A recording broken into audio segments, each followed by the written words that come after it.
Hello!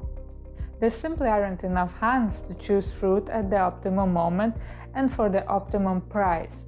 According to the creators of this drone system, farmers face substantial losses because of the difficulties involved in the harvesting a large quantity of the crops.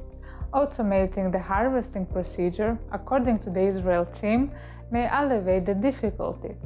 They have created a solution that's suitable for use in gardens of all sizes and incorporates artificial intelligence that may be used during the day and night.